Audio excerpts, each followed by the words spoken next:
Hi everyone, welcome to another Bricks at Home video. Today we're looking at LEGO Star Wars set 75315, the Imperial Light Cruiser.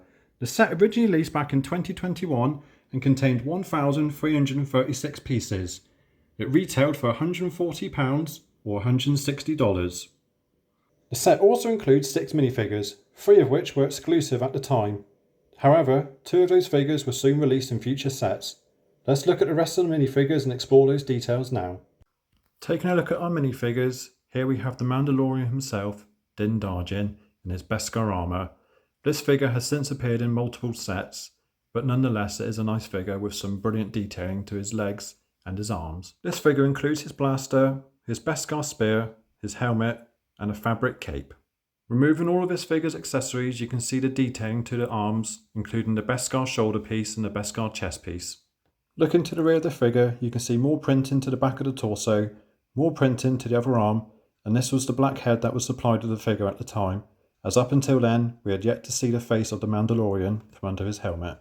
We also have Baby Yoda himself, the child, aka Grogu, who is also included in a number of other sets, but is a nice figure nonetheless.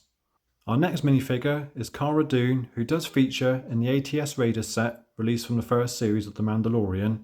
And if we remove the hairpiece, you can see the alternative face printed to the rear of the head and more printing to the rear of the torso. Our next minifigure is the fantastic Dark Trooper.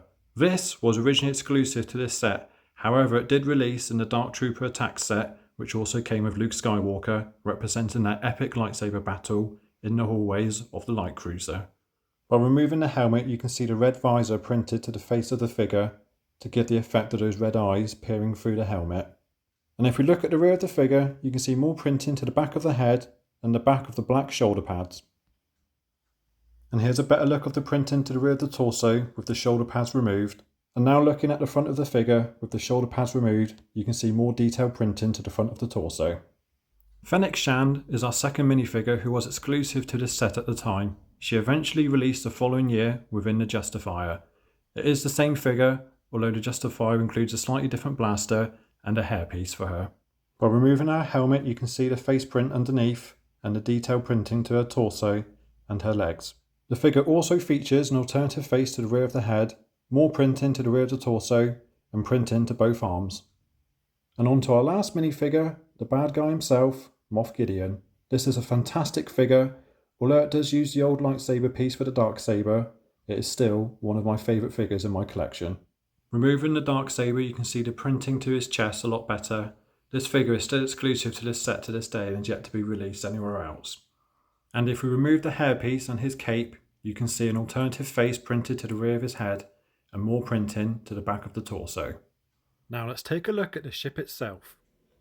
The ship itself is also known as Moff Gideon's cruiser within the Star Wars universe and was featured in Season 2 and Season 3 of the Mandalorian TV show. However, in Season 3, the Mandalorians captured it and used it as the capital ship to their own fleet. I really like the attention to detail to the side of this ship. Various different pieces were used to give texture to the side here, and going round to the back, some more pieces were used under here, which is a nice touch as it's kind of out of view. And over here we can see the small hangar for the TIE fighters. 2 of these mini TIE fighters are also included. Both use printed pieces for the cockpits, and although the wings are square, it's understandable given the scale the designers had to work with. The TIE fighters are held into place by one stud so they won't fall out during play and can be removed like so. Another feature with the TIE fighters is the ability to launch them from the front of the ship. By opening the cruiser, you can access this piece, and by flicking it, launch the ship from the front. It's not the best feature, but it does its job. At the rear, you'll find 3 large engines with 3 thrusters represented by blue transparent dishes. I do like the angles here used to achieve that shape to the rear of the ship with those plates, and a few pieces are used to give some more details, which is a nice inclusion. And going round to the other side of the ship, a lot of symmetrical details are represented here, just as they are on the other side, including another TIE fighter hangar. And this gap at the back of the ship, I really like the shape to the set to the top. There's a lot of triangular plates were used to achieve these angles, as you can see, and flowing up to the bridge, which is quite accurate to its source material, and that is an important feature to the set as we'll find out now. Considering this is quite a large play set, The bridge doubles up as a handle, which lets you lift it in the air, and it can support its whole weight.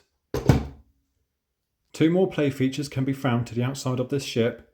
Turrets on the side can rotate up and down, and the two large turrets on the top, both turn left to right, can be positioned up and down, and both make use of spring-loaded missiles. I would prefer stud shooters, as I feel like the smaller design would complement the size of the turrets a lot better, and it is worth noting that the bridge does make use of stickered pieces.